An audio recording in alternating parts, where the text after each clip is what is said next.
Hey, I'm Nick Williams. In this video, I'm going to talk about the reduction of commissions throughout the course of the year when selling Medicare Advantage. Now, you're always going to get all of your commissions.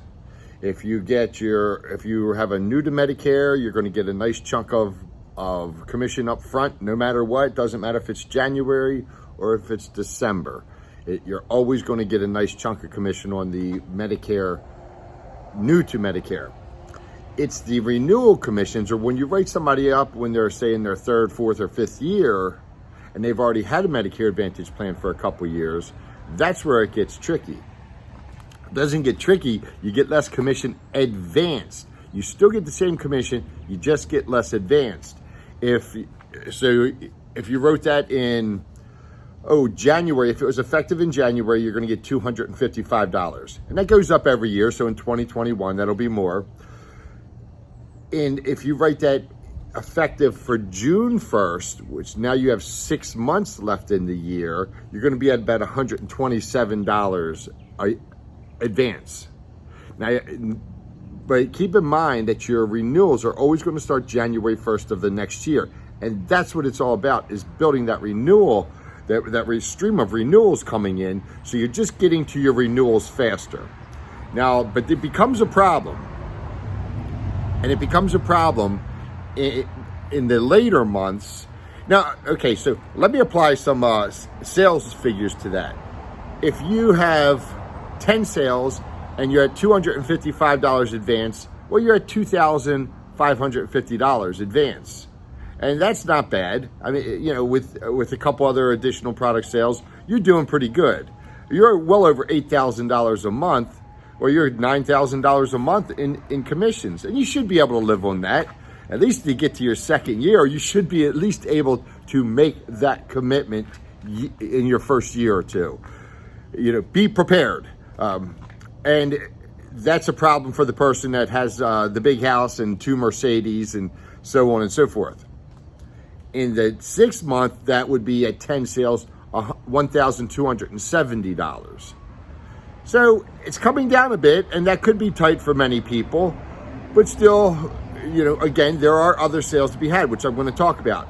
Now, let's say there's only 3 months left. You write it in September, it's October, November, and December commissions, which you're going to get advanced for, and that's only 3 months, and that's $63.75, thereabouts. So that becomes a problem. And what you have to do is, well, and if you write 10 of them, again, in a week, that's $637. That's not enough to pay the bills. But I always say that you have to layer on top of your Medicare Advantage final expense sales in the early years. It is a must. It's not something that you could do, or you should, or no, it's something that you must do. I was going to say could do or should do. No, not could do or should do. You must do it. You just do it. And I'm going to tell you how to do it in this video. I've talked to you guys about this before. But if you just wrote two final expense policies in a week, that would be, let's say you're going to average like 115 points commission on those final expense policies.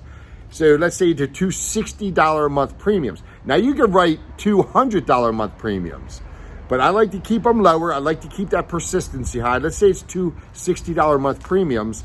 You're going to be at 115% contract. That's $2,200 in commissions. Now you're going to get advanced maybe 9 months of that. So let's say it's $1,800 somewhere thereabouts. I didn't do the math for that.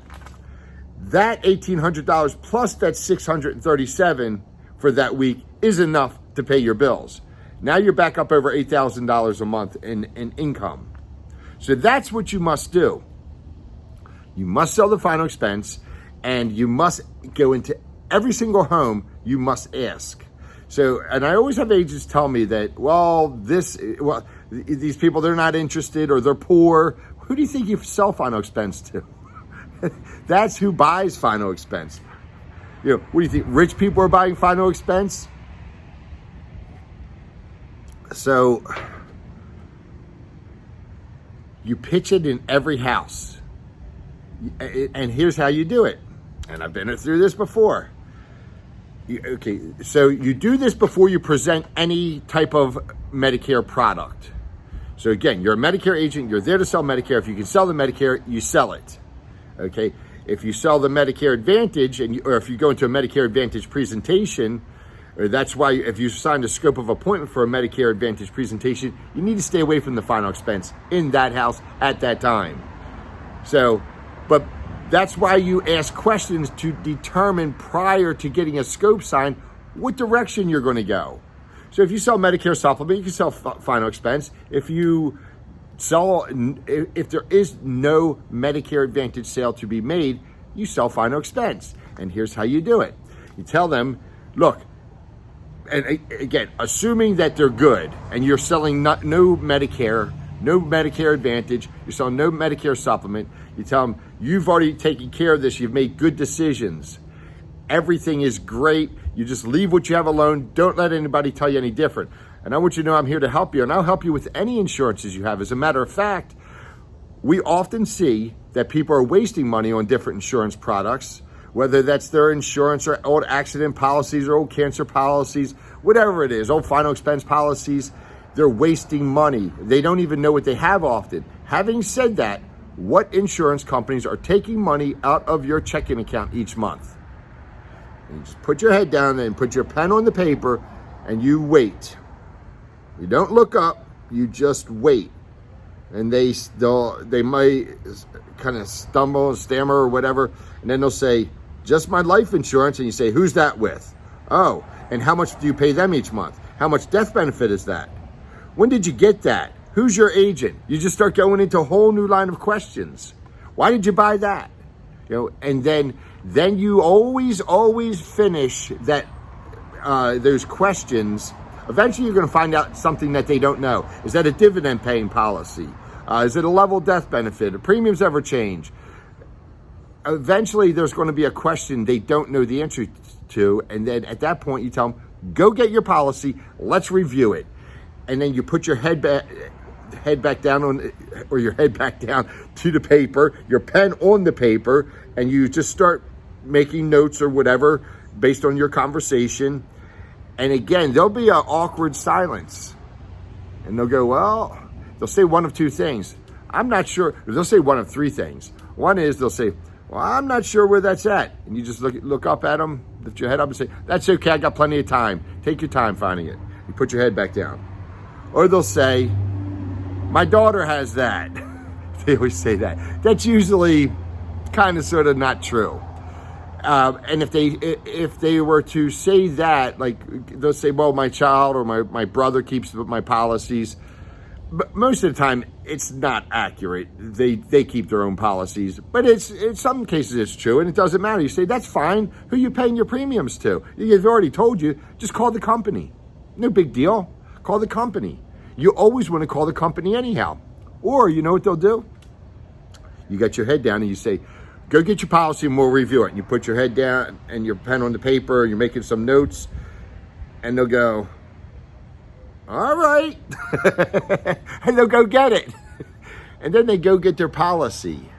And then they bring it back and you review it. And they'll get all their policies. Sometimes they'll dump a bunch of policies on you. You don't see it as much anymore, but a lot of times these people have these old debit company policies, and they'll have like 10 of them. And they're like, some of them $500, $1,500, and they'll dump them all on you. And half of them won't even be active and haven't been active for 20 years. So you always go after the final expense. Because if you make $1,000, $1,500 each week selling final expense, well, it doesn't matter that you didn't get the big advance. But remember, you're committed to this Medicare business, and if you're selling a lot of Medicare Advantage, you're committed to the renewals. And you got to stay in the game. You cannot falter. There is no room to falter. You must keep pushing forward, and every week you must get those sales. And if you have lots of people to see, well, you're going to get the sales, because you're going to sit down, you're going to have conversations with people, you're going to ask them a bunch of questions, they're going to tell you things, and they're going to tell you how to sell them. And if they don't, let's say they have Medicare Advantage. Well, You tell them, you talk about the hospital copay. Ask them if they've taken care of that hospital copay. And they may say, well, what do you mean? You know, that $350 that they charge every day you're in the hospital. You go in there in a week.